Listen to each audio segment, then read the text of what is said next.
오늘 물에 대한 이야기를 하려고 합니다. 사람의 몸을 구성하는 것 중에 가장 많은 것이 무엇으로 되어 있죠? 물입니다. 물. 사람의 약 60에서 65%, 또 뇌, 이 두뇌는 더 많은 물로 구성이 되어 있다고 합니다. 물을 많이 드셔야 건강합니다. 물을 잘 드셔야 건강합니다. 아침에 일어나서 제일 먼저 해야 될 게 뭐죠? 양치질하고, 그렇죠, 맑은 물을 다 한 컵 들이켜야 우리의 장기가 이렇게 살아나고 깨어나고 건강에 좋습니다.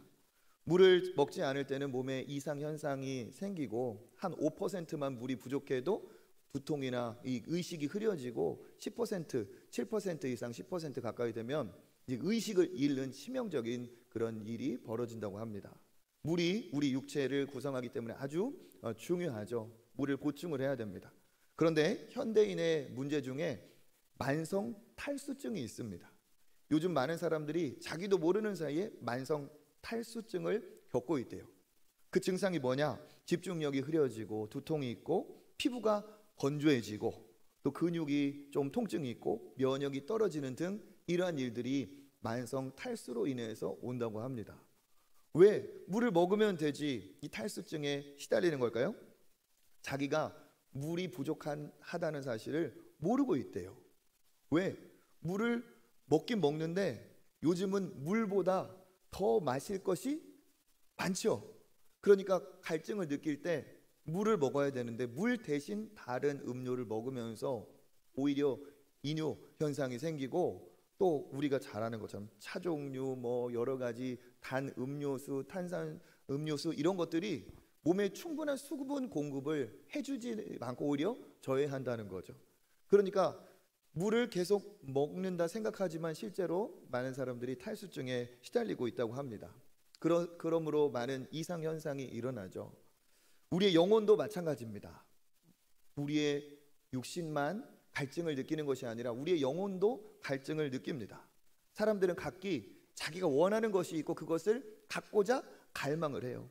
갈증, 목마름을 느낍니다. 내가 저것을 사고 싶다, 입고 싶다, 갖고 싶다. 외모에 대한 갈증, 성공에 대한 갈증, 자기의 건강에 대한 갈증, 어떠한 소유를 위한 갈증. 이러한 갈증들이 또 한 가지로 자본주의 사회에서 한 가지로 지배하게 되죠. 자본주의 사회에서 강력한 권세를 갖고 있고 사람들이 갈망하는 것이 뭐죠? 바로 돈입니다. 돈이 있으면 외모, 성공, 건강, 인기, 모든 소유 등등 이 돈으로 해결할 수 있다는 생각으로 돈에 대한 집착과 갈망을 많은 사람들이 하고 있습니다. 실제로 돈을 쓸 때 돈은 우리에게 강력한 매력과 기쁨을 선사하죠.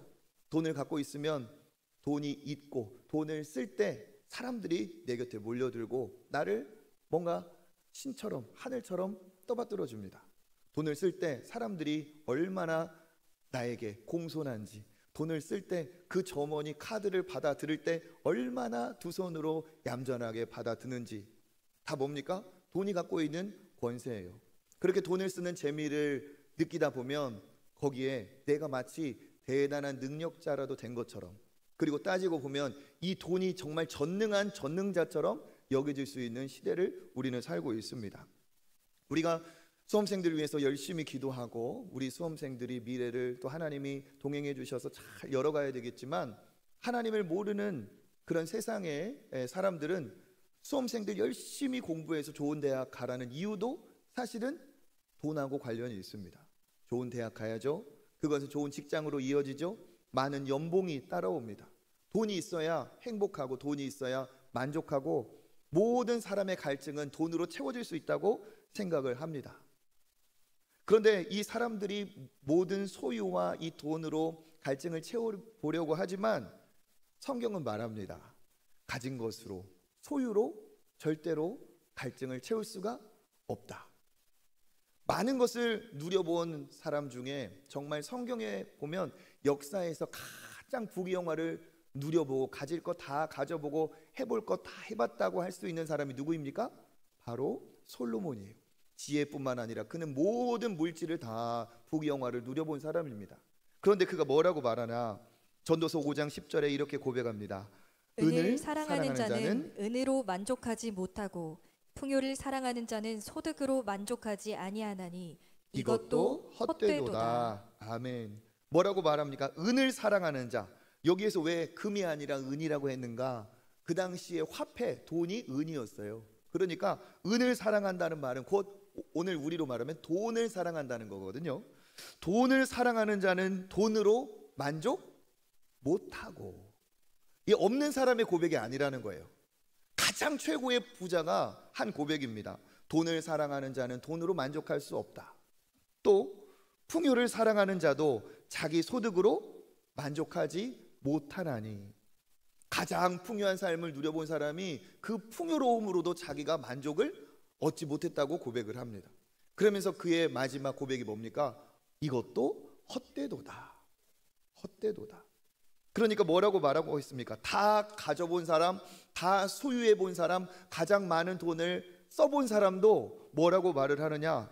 돈이 아무리 사랑한다고 해도 만족을 주지 못한다는 거예요. 현대 사회도 비슷하죠. 그런데 어떻습니까? 여전히 같은 방식으로 만족하려고 해요. 여기에 우리 신앙인들은 인간의 본성, 인간의 존재에서 왜 이런 이 갈망이 나오는지를 깨닫는 눈이, 보는 그런 판단이 있어야 됩니다. 왜 사람은 소유를 갈망하고 그 소유를 위해서 돈을 갈망할까요? 사실 이것은 겉으로 표출된 그냥 겉의 갈증일 뿐입니다.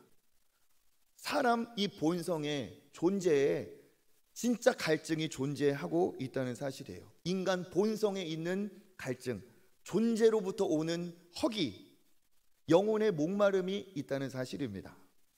실제 갈망은 거기에 따로 있고 이 갈망이 표출될 뿐이에요. 돈이든 성공이든. 진짜 갈망은 뭡니까? 사람은 만족을 갈망해요. 돈이 왜 필요합니까? 사람이 왜 필요합니까? 원하는 것을 왜 이루고 싶습니까? 만족하고 싶어서. 만족에 대한 갈망이에요. 즉 인간은 존재적으로 불만족한 존재라는 사실이에요. 만족하고 싶어요. 또 무엇에 대한 갈망입니까? 행복하고 싶죠. 사랑받고 싶습니다. 외롭고 싶지 않아요. 안전하고 싶고 평안하고 싶고 미래, 불투명한 미래에 확신을 갖고 싶습니다. 인정받고 싶고 걱정 안 하고 싶고 불안하지 않고 평안한 삶을 갈망하고 있어요. 이것이 우리의 본성적인 갈증이고 이것을 해결하기 위해서 사람들이 가장 확실한 대안으로 잡는 것이 돈이죠. 그러니까 돈에 대한 갈망이 아니고 따지고 보면 인간 본성에서 나오는 인간 본성의 부족함이 우리에게 갈망이 되고 있다는 사실입니다. 그런데 사람들은 어떻게 생각합니까? 가지면, 채우면, 소유하면 이 불행이, 갈증이 사라질 거라고 생각해요. 내가 이렇게 이 갈증이 있는 이유는, 만족하지 못하는 이유는 없어서야. 가지면 될 거야. 내가 만족하지 못하는 이유는 모자라서 그래. 더 많이 가지면 될 거야. 자기의 불행을, 행복의 도식을 어떻게 생각합니까? 소유에 잡고 있어요. 그 소유에 행복의 도식이 있으니까 행복의 비결을 뭐라고 생각합니까? 많이 가지면 되겠지. 지금보다 더 가지면 되겠지. 만족할 때까지 가지면 되겠지. 그래서 사람들은 모으고 쌓고 벌고 계속 반복합니다. 그런데 어느 정도 경험해 본 분들도 아마 솔로몬과 같은 고백을 하실 수 있어요. 정말 가지면, 정말 내가 원하는 것을 이루면 만족이 오던가요? 만족을 주던가요? 진짜 기쁠 것 같은데 그것이 진짜 끝없는 기쁨을 우리에게 주던가요? 도리어 반대입니다. 가지면 오히려 갈증이 더 커져요. 저것 있으면 걱정이 사라질 것 같은데 저것 때문에 걱정이 더 생겨요. 저것 있으면 평안함을 줄 것 같고 안전하고 행복할 것 같은데 오히려 그것 때문에 더 걱정과 근심이, 또 다른 갈증이 생겨요. 구멍이 주먹만 하다면 저것으로 메울 수 있을 거라고 생각해서 그것을 갖다가 막아놨는데 그것이 생기는 순간 더 큰 구멍을 발견하게 되죠. 이게 계속 반복이 됩니다. 계속 반복이 돼요. 예를 들어볼까요? 시계를 너무 좋아하는 사람이 정말 좋아하는 시계를 하나 샀어요. 얼마나 만족스럽고 좋습니까? 제 시계 좋아 보입니까? 네, 시계를 샀어요. 그런데 이 시계를 너무 좋아해서 구매한 순간 행복할 줄 알았는데 행복은 잠시이고 그때부터 이 시계 때문에 오는 고난이 시작됐어요. 어떤 고난? 걸을 때 팔도 흔들지 못해. 편하게 가던 그 걸음걸이를 한쪽 손을 이렇게 주머니에 넣고 뭐 한 가지라도 팔을 휘두르지도 못해요. 아침에 일어나서 보고 시간을 보는 게 아니라 시계판 유리를 보죠. 흠집이나 있는지. 저 차가 있으면 진짜 행복할 것 같아가지고 그 꿈에 그리던 드림카를 장만했는데 그 차를 사는 순간부터 그 사람은 차에서 내리는 순간 그냥 갈 길을 못 갑니다. 차를 타기 전에 바로 차에 타지 못합니다. 왜 그럽니까? 그게 있으면 만족을 주고 행복을 줄 것 같았는데 이것이 또 다른 고민과 걱정을 만들어내요. 우리가 만족할 것 같지만 우리는 그것으로 만족할 수 없고 더 큰 어려움이 올 수 있어요. 그리고 그것을 내가 갖고 만족한 것 같지만 조금만 지나면 더 좋은 것이 눈에 들어오기 마련입니다. 이것 있으면 행복할 줄 알았는데 더 좋은 것이 보이네. 만족이 없죠. 그래서 솔로몬은 잠언에서 이런 얘기를 합니다. 27장 20절 읽어보겠습니다. 수월과 아바도는 만족함이 없고 사람의 눈도 만족함이 없느니라. 아멘. 여기 수월과 아바도는 죽음, 저세상, 죽음의 그 깊은 낭떠러지를 의미하는 거예요. 죽음, 저세상이 끝이 없이 뭔가 낭떠러지처럼 떨어지는 것처럼 거기에 끝이 없어서 만족함이 없는 것과 같이 사람의 눈도 만족함이 없다. 여러분 공감하시죠? 이것이 진짜 좋아 보였는데 더 좋은 것에 또 눈이 가면 우리는 만족을 잃어버립니다. 그러니까 만족할 것 같았지만 뭔가를 얻고 보는 순간에 그것은 잠깐이고 더 좋은 것에 눈이 가고 또 우리는 또 다른 노력을 해야 돼요. 저것이 있으면 진짜 행복할 줄 알았는데 가자 보니까 그 만족이 오래가지 못해요. 오히려 이것을 위해서 내가 그 고생을 했나? 내가 이것 때문에 그렇게 살았나? 하는 생각이 오히려 허무함을 주죠. 정말 있을 것 같은, 실제로 존재할 것 같은 만족과 행복은 온데간데 없고 신기루처럼 아무것도 없어요. 그러니까 어떻게 합니까? 또다시 반복하죠. 그래, 다른 것, 더 좋은 것, 더 비싼 것, 더 큰 것, 저게 있으면 만족하겠지. 그러면서 또 그 길을 향해 갑니다. 그런데 그것을 얻었다 할지라도 그것이 주는 기쁨과 만족은 또 순간이에요.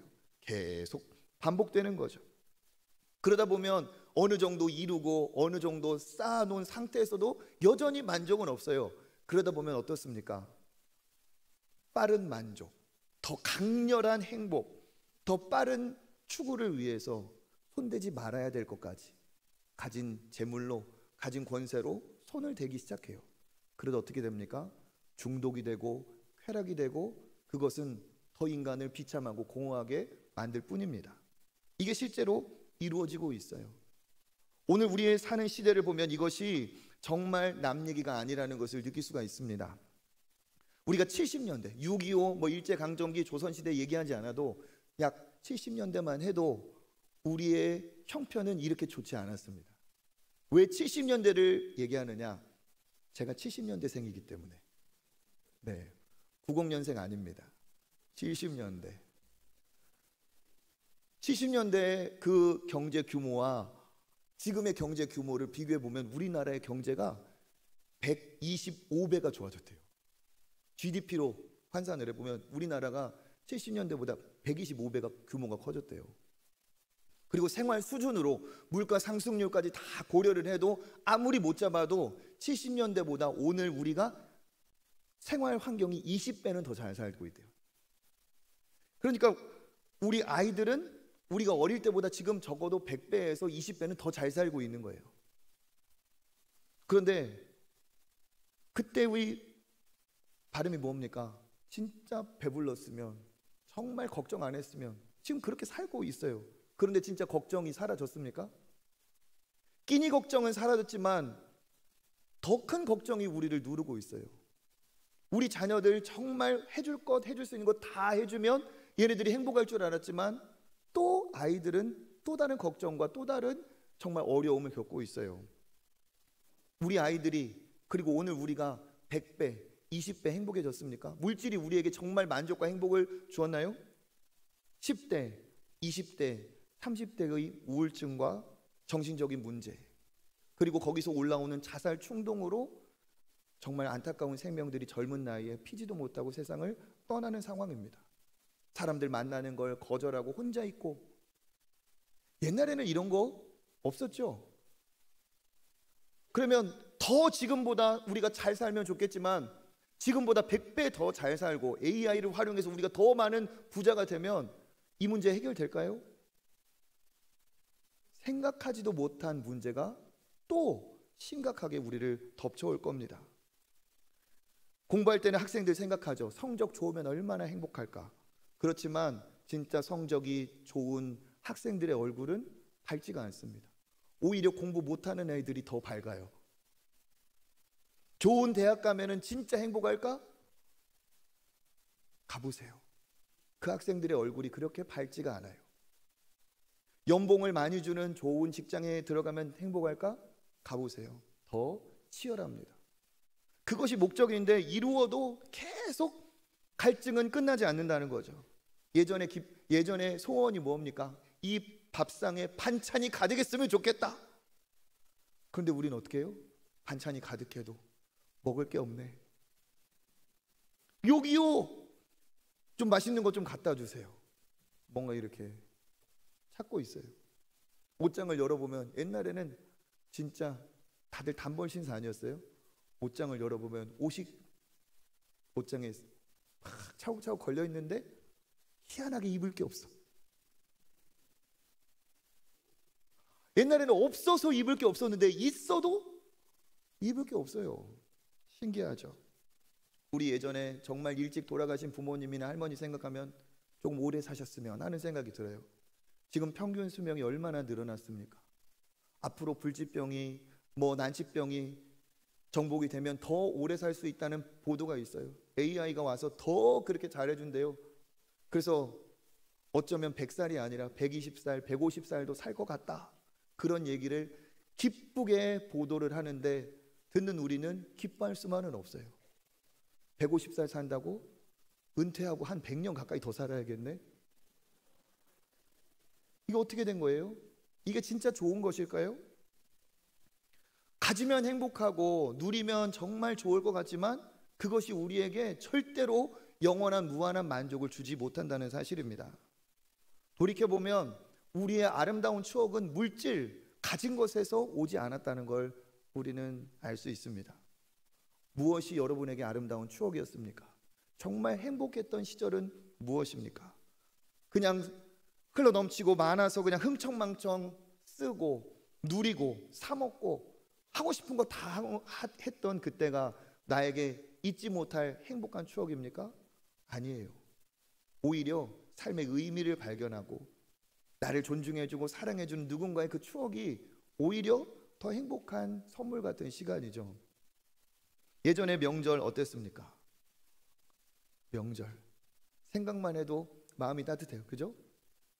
신발을 사고 싶은데 안 사줘요. 엄마가 아빠가. 왜? 이제 명절 오는데 지금 살 수가 없다는 거야.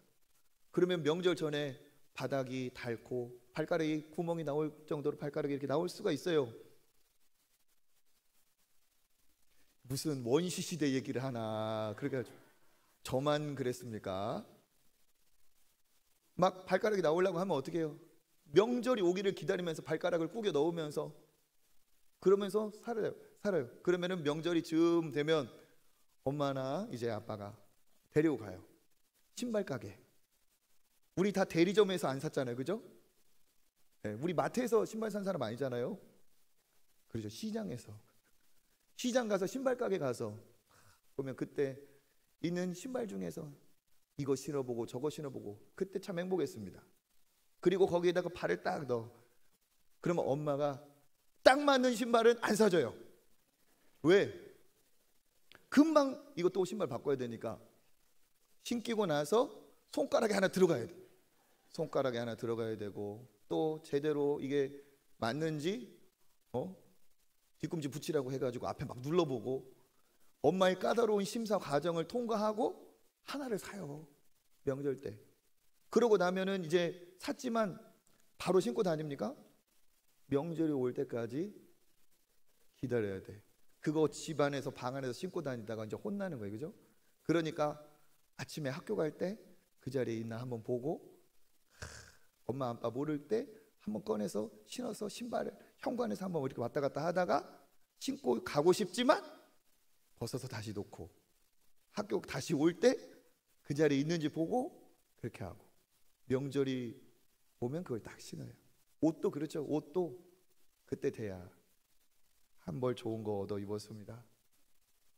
반찬도 명절에는 달랐어요. 그죠? 명절에는 고기 반찬 먹었습니다. 저도 어릴 때 고기를 좋아했어요.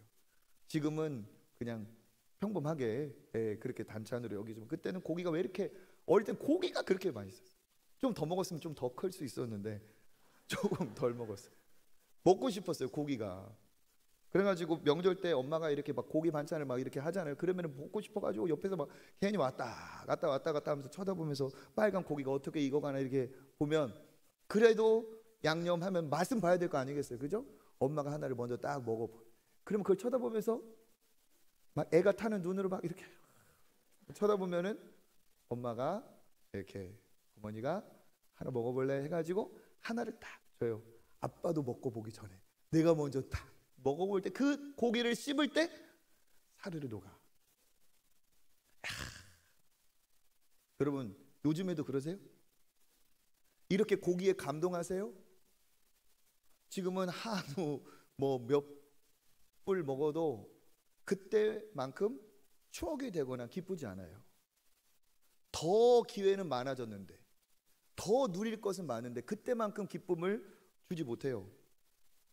새 차를 사도 잠깐이고, 이사를 가서 들어가도 그만이에요.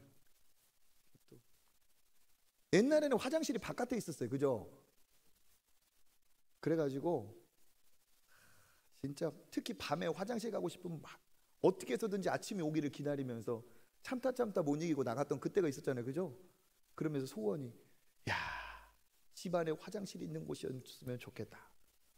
그러다가 집안에 화장실 있는 딱 집에 이사 가면 막 하늘을 날아갈 것 같아. 근데 그게 얼마나 갑니까? 어느 친구네 집 놀러 갔는데 화장실이 2개야. 그거를 발견하는 순간 충격, 문화 충격. 어떻게 집에 화장실이 2개지? 와, 나도 화장실 2개 있었으면 좋겠다. 2개 있었으면 좋겠다. 그 전에 생각도 못하고 화장실 2개 있는 집으로 이사를 가요.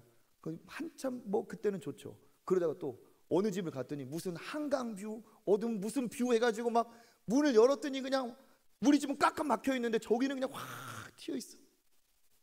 그걸 보는 순간, 와, 뷰가 진짜, 와, 알라뷰, 최고의 뷰. 와, 이런 뷰가 어디 있어? 우리 집 가면 답답해요, 답답해. 한도 끝도 없어요. 저도 부자 동네 해보고 다 봤어요. 근데 거기에도 만족은 없어요. 그러니까 세상에 보이는 것은 눈에 보이기 때문에 확실한 만족을 줄 것 같지만 굉장히 허약하다는 거예요.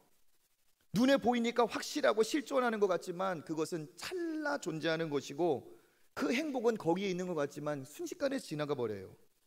수험생들도 그 수능 날짜 그 시간만 보면서 가는데, 내가 시험 잘 보면 하늘 날아갈 것 같지.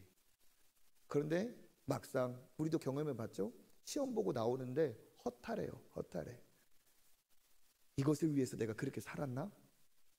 진짜 좋을 것 같았는데 별로 그냥 모의고사 보고 나올 때와 별 차이가 없어.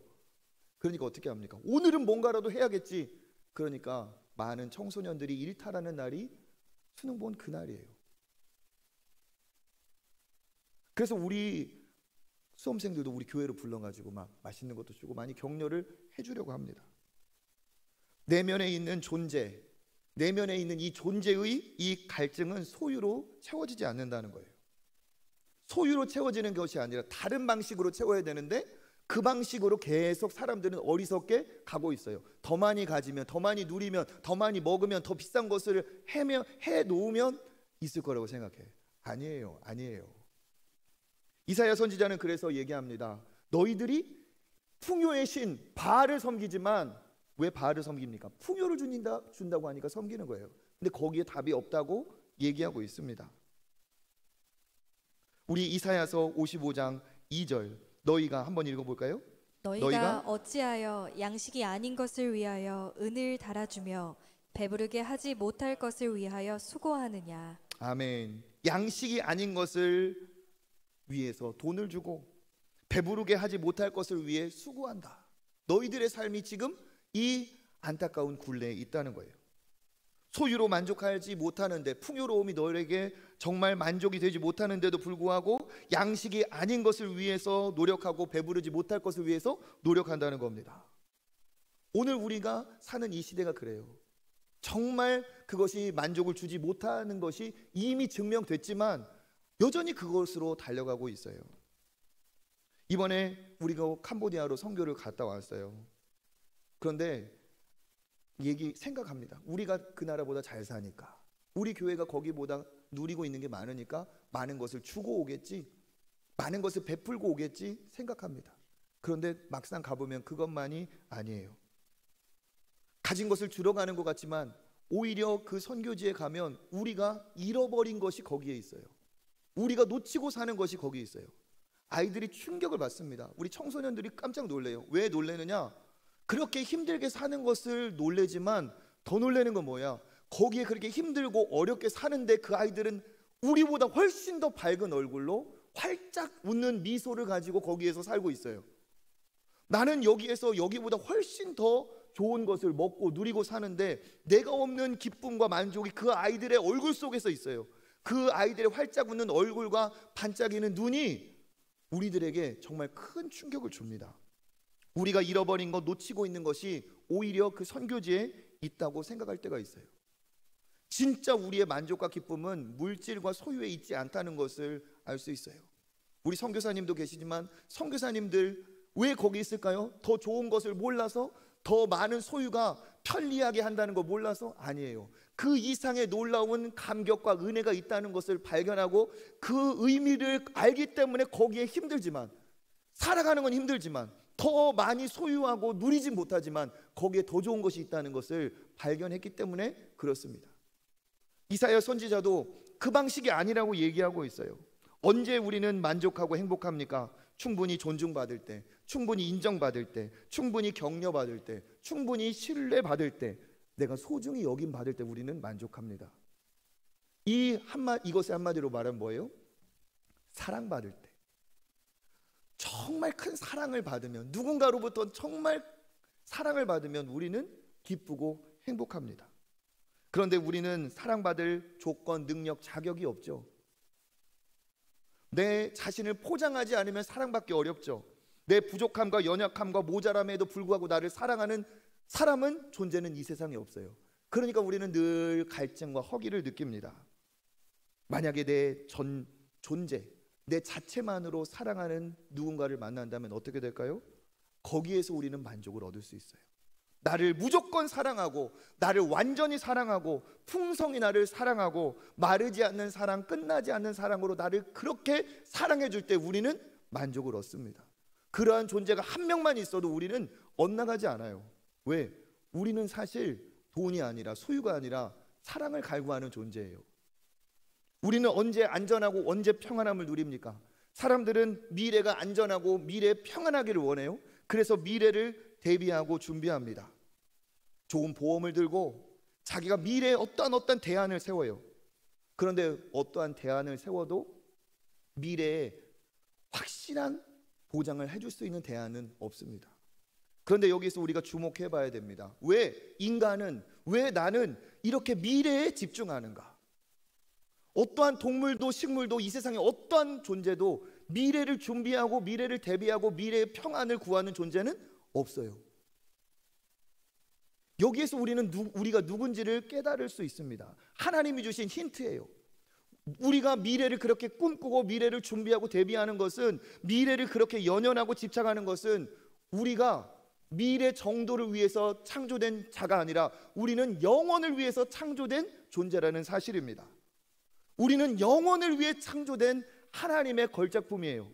어떠한 동물도 식물도 유한하지만 우리는 하나님의 형상대로 만들어져 하나님의 형상을 본떠 만들어진 우리는 영생을 추구하는, 영생을 갈망하는, 영원을 갈망하는 존재입니다. 그러니까 인간은 항상 미래에 관심이 있어요. 앞으로가 중요해요. 그러니까 이건 뭡니까? 미래를 대비하고 미래를 준비한다고 해서 인간에게 평안은, 만족은 오지 않는다는 뜻이에요. 뭐냐? 우리에게 영원한 만족은, 영원한 평안은 미래를 준비하는 것이 아니라 우리에게 있는 영원의 문제가 해결될 때 우리에게 진정한 평안이 오는 줄 믿습니다. 영원하신 하나님께 우리가 어떻게 해요? 접속될 때, 하나님으로부터 분리되어 죄와 사망으로 죽을 수밖에 없는 우리가 영원하신 하나님 앞에 다시 접속이 될 때, 미래 정도가 아니라 영생의 문제가 해결되고 영원의 문제가 해결될 때 우리는 거기에서 미래 정도를 우리가 뛰어넘는 만족과 안정을 찾을 수 있다는 사실입니다.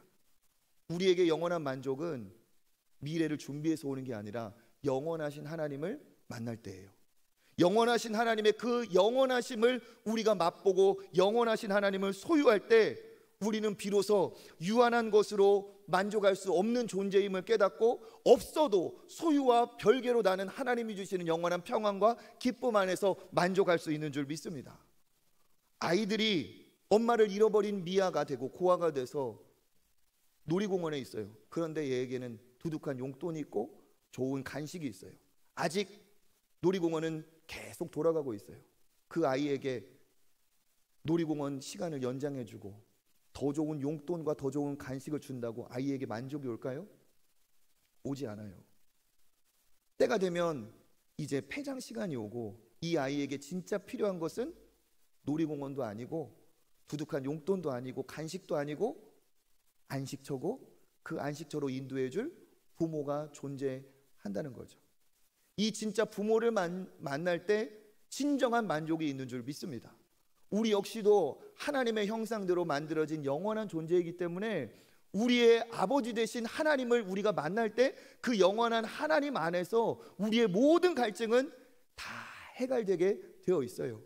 더 많이 가져서 더 많이 쌓아서 만족할 수 없고, 소유물로 만족할 수 없고, 모든 소유물을 소유하신 소유주, 진정한 주님을 우리가 영접할 때 우리에게 진정한 만족이 있는 줄 믿습니다.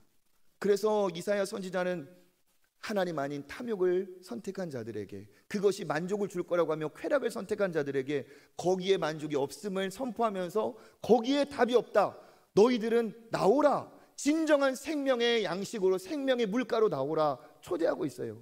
그게 바로 오늘 55장 1절입니다. 같이 한번 읽어보겠습니다. 오라 너희 모든 목마른 자들아 물로 나아오라.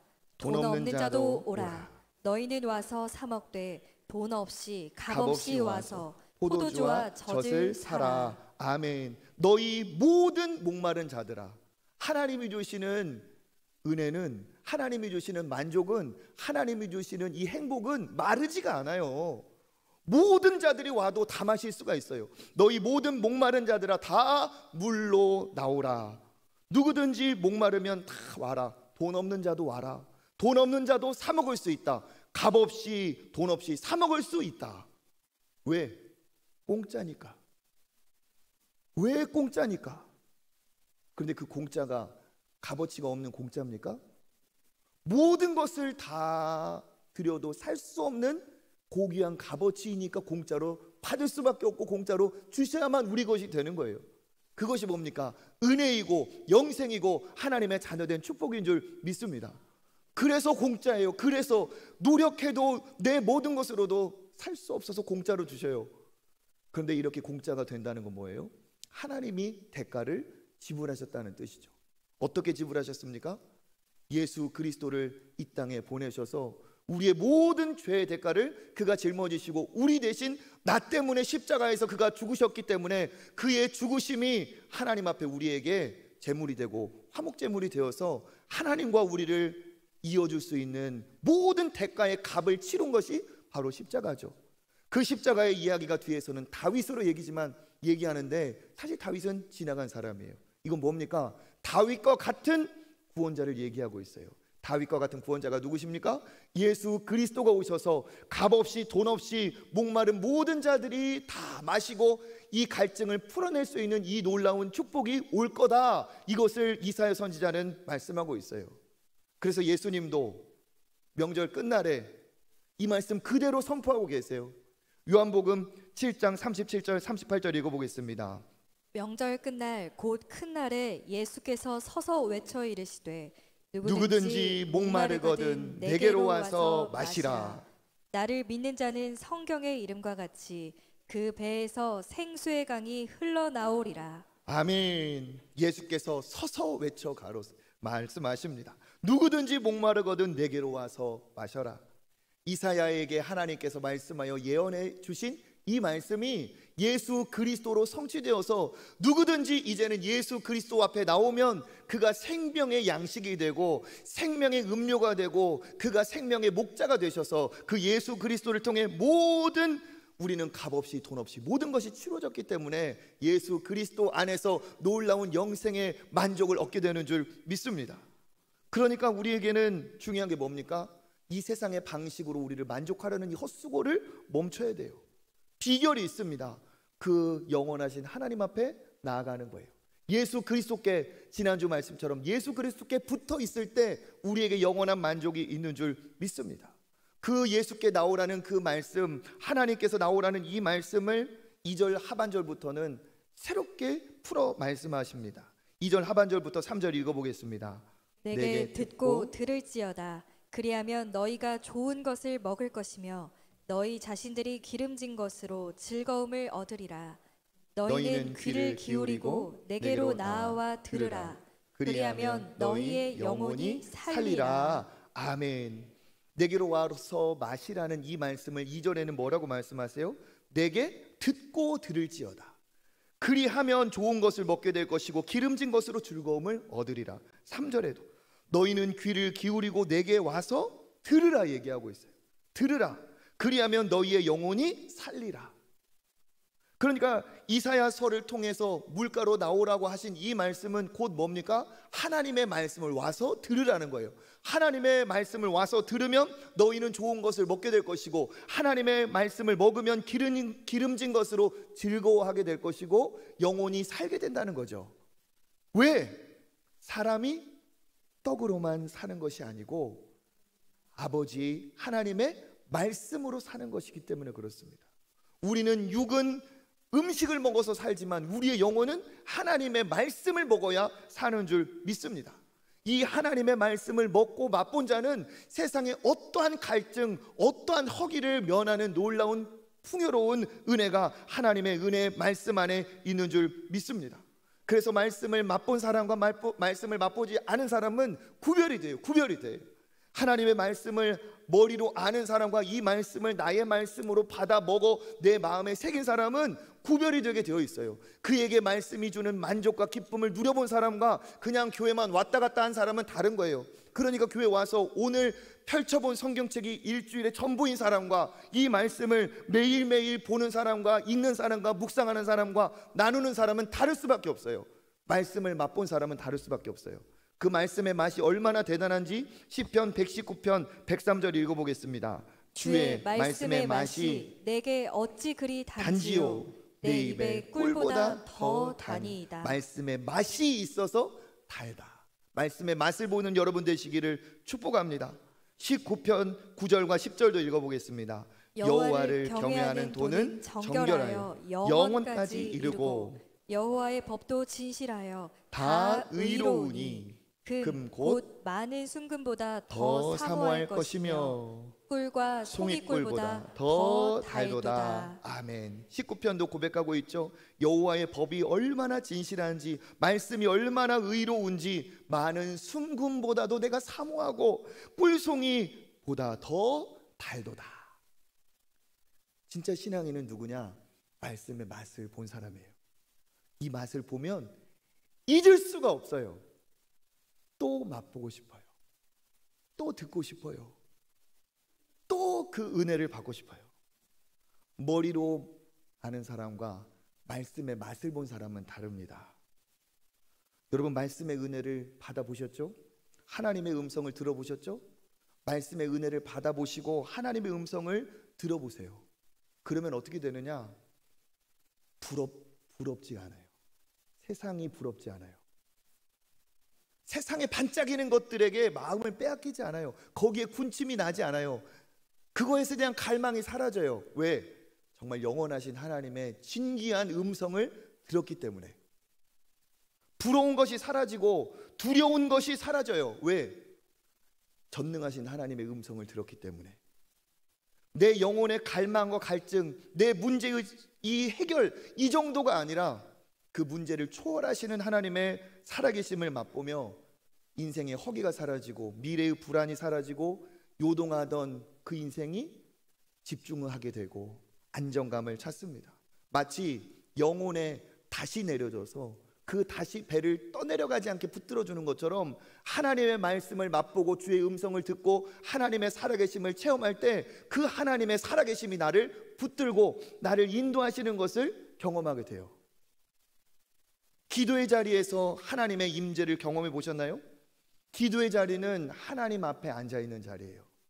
기도의 자리에서 잠잠히 앉아서 하나님께 찬양하고 기도할 때 그 하나님이 주시는 그 임재의 기쁨과 충만함이 나에게 모든 슬픔과 아픔을 치유하고 사람들에게 받지 못했던 칭찬과 그 인정의 욕구, 하나님의 칭찬과 사랑 안에 싹 녹아 사라지고 내가 하나님을 향해서 더 드리고 싶고 헌신하고 싶은 기쁨과 감사가 찾아옵니다.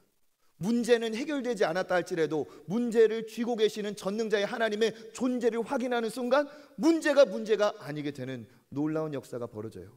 하나님의 전능하심이 멀리 있는 것이 아니라 그 전능하신 하나님이 나의 아버지라는 사실을 확신하는 순간에 아버지 안에서 모든 걱정이 사라집니다.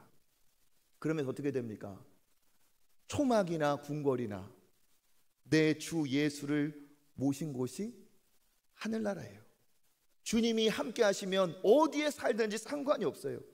이 예배의 자리에서 하나님의 임재를 맛보시기를 축복합니다. 하나님의 살아계신 임재를 맛보는 그 자리에서 영이신 하나님께 나의 영으로 주님을 찬양하고 높이며 하나님의 그 영원하신 성령의 역사, 성령의 임재와 나의 영이 만나서 놀라운 이 하나님의 내 영혼이 부딪히는 순간에 찬양의 기도의 말씀에 내 영혼이 깨어지고 부서지고 새롭게 조립이 되고 만져지고 새롭게 세워가며 하나님을 대면하는 그 순간에 놀라운 역사가 일어나요. 그러니까 우리의 신앙의 핵심은 뭡니까? 말씀으로, 찬양으로, 기도로 그 하나님 앞에 부르심 앞에 나아가 그 하나님의 살아계심을 접속하는 거예요. 임재를 경험하는 거죠. 그러면 어떻게 되느냐? 세상에 나가서도 휘둘리지 않아요. 왜? 나를 붙드는 하나님의 이 경험, 나를 붙드시는 하나님의 능력이 있기 때문에 세상에 반짝이는 것에 더 군침이 돌지 않아요. 그것을 자랑하고 그것을 위해 살아가는 사람이 부럽지 않아요. 많은 것을 이루었다고 그렇게 자랑 삼는 사람이 그렇게 부럽지 않아요. 마치 대학생이 된 어느 청년이 조카를 만났는데, 막내 동생을 만났는데, 형아, 누나, 내가 오늘 대박이 났어. 봐봐. 딱지를 그냥 한 포대를, 구슬을 그냥 서마를 갖고 와가지고 자랑을 해요. 그러면 대학생이, 어른이 된 사람이 야, 진짜 부럽다 그럴까요? 아니죠. 왜? 그 아이의 수준에서는 그게 너무 소중한데 어른이 되면, 성인이 되면 그 상황을 초월한 거예요. 더 좋은 것이 있다는 걸 맛본 거예요. 그걸 맛보는 순간에 그거에 연연하지 않게 되는 거예요. 우리가 이 땅에 집착하고 이 땅에서 만족할 수 없는 삶을 계속 쳇바퀴 돌며 살지 않기 위해서는 뭐 어떻게 해야 되느냐? 영원하신 하나님을 만나고 그 영원하신 하나님의 음성을 듣고 하나님의 말씀이 진리라는 사실을 체험하는 거예요. 하나님이 주관하고 계신다. 하나님 살아계시다. 하나님이 말씀으로 천지를 창조하시고 지금도 그 말씀으로, 그 손으로 지금도 우리의 삶을 붙들고 계신다. 인도하고 계신다. 이거를 체험하면, 맛보면 부럽지가 않아요. 부럽지가 않아요. 두렵지가 않습니다. 그러니까 우리가 이 소유에 집착하는 삶을 살 것이 아니라 소유를 초월한 소유자 주님을 우리가 대면하며 살 때 우리는 하늘의 삶을 살 수 있어요. 유한한 이 세상이 가치 없다는 게 아닙니다. 영원을 만난 사람, 영혼을 발견한 사람이 진짜 이 유한한 삶을 더 멋지게 살 수가 있습니다. 그래서 바울은 뭐라고 말을 하느냐?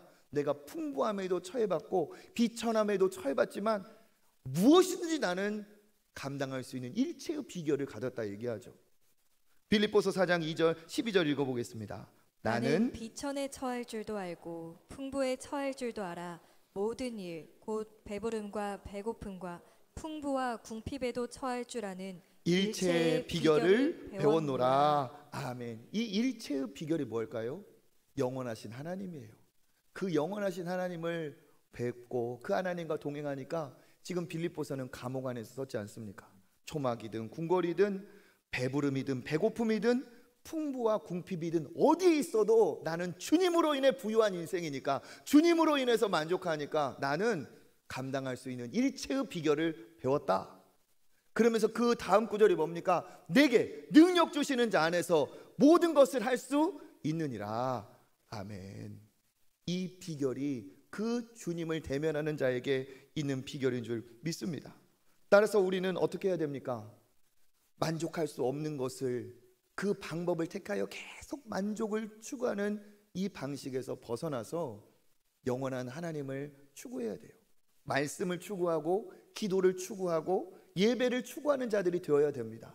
그렇게 한 만큼 우리는 세상에서 신앙인답게 살 수 있고, 물질과 강력한 사탄의 유혹의 문화 속에서 우리는 믿음의 길을 갈 수 있고 진리의 길을 갈 수가 있습니다. 말씀을 듣지 않는데, 말씀이 내 안에 없는데 어떻게 진리로 살아갈 수 있겠어요? 주의 음성을 들어야 세상에 요동하는 소리에 일희일비하지 않을 수 있다는 거예요. 특별히 신앙인들은 이와 같은 정말 말씀과 기도의 사람이 되어야 될 줄 믿습니다. 하나님께서 직분을 주셨다면 직분자들은 더욱더 그렇게 여겨야 될 줄 압니다. 특별히 직분자들은 말씀의 자리에, 기도의 자리에 내 자리가 있다고 생각해야 돼요. 직분자라면 말씀의 자리에, 기도의 자리에 하나님이 내 자리 만들어놨다 생각해야 돼요. 그 자리를 지키는 것이 사명이에요. 세상은 무엇로 변화시킵니까? 세상은 무엇으로 하나님이 역사하십니까? 말씀과 기도예요. 우리가 힘을 어디서 얻습니까? 예배의 자리예요. 이 자리에서 하나님의 임재를 경험하고 하나님과 컨택이 될 때 우리가 진짜 세상을 이길 수 있는, 감당할 수 있는 사람이 되는 줄 믿습니다. 그래서 예수님은 말씀하십니다. 이사야 선지자는 얘기합니다. 다 내게로 와서 마셔라. 누구든지 마셔라. 하나님을 찾을 만할 때, 부를 만할 때 찾고 불러라 얘기하고 있습니다. 말씀을 읽고 묵상하고 배우고 매일의 큐티를 할 때, 그리고 사랑방에서 말씀을 나눌 때 그 말씀이 살아서 역사하시고 나를 채우시고 나를 회복시키시고 나를 일으키시는 것을 말씀 안에서 우리가 체험할 수 있어요. 그러니까 내가 주 안에 있다는 건 뭡니까? 내가 예수 안에 거한다는 건 뭡니까? 내가 예수와 접속이 되어 포도나무와 가지의 관계를 맺었다는 건 뭡니까? 내 안에 예수 그리스도의 하나님의 말씀이 내 안에 있다는 거예요. 요한복음 15장 7절 읽어보겠습니다. 너희가 내 안에 거하고 내 말이 너희 안에 거하면 무엇이든지 원하는 대로 구하라. 그리하면 이루리라. 아멘. 너희가 내 안에 거하고 내 말이 너희 안에 거하면 그것이 열매 맺는 복된 인생이라는 거예요. 이것이 포도나무에 붙어있는 하나님의 사람의 모습인 줄 믿습니다. 우리는 하나님의 형상을 본떠 만들어진 존재입니다. 전능하신 하나님, 능력의 하나님, 그 사랑의 하나님 안에 거할 때 그 임재 중에 우리는 강해질 수 있고 회복될 수 있고 치유될 수 있어요. 모든 갈증과 허무, 걱정과 근심, 불안한 미래는 하나님 안에서 끝나는 줄 믿습니다. 하나님 안에 거할 때 평안과 진정한 만족이 오게 우리는 만들어졌어요. 그게 우리예요, 우리. 그러니까 뭡니까? 채울 수 없는 것은 안 채워지는 것으로 노력할 게 아니라 채울 수 없는 것은 영원으로 채워야 됩니다. 채울 수 없는 마음의 허전함은 더 많은 것을 갖고 더 비싼 것으로 채우는 게 아니라 채울 수 없는 마음의 허전함은 하나님으로 채우는 거예요. 그때 우리에게 영원한 만족이 있을 줄 믿습니다. 오늘 이사야의 이 초대의 말씀, 초청의 글처럼 여러분 하나님 앞에 나아가서 값없이 마시고 그 안에서 생명수로 해갈을 얻고 영원한 만족을 얻고 세상에 없는 그 놀라운 만족과 비결을 얻는 여러분 되시기를 주님의 이름으로 축복합니다.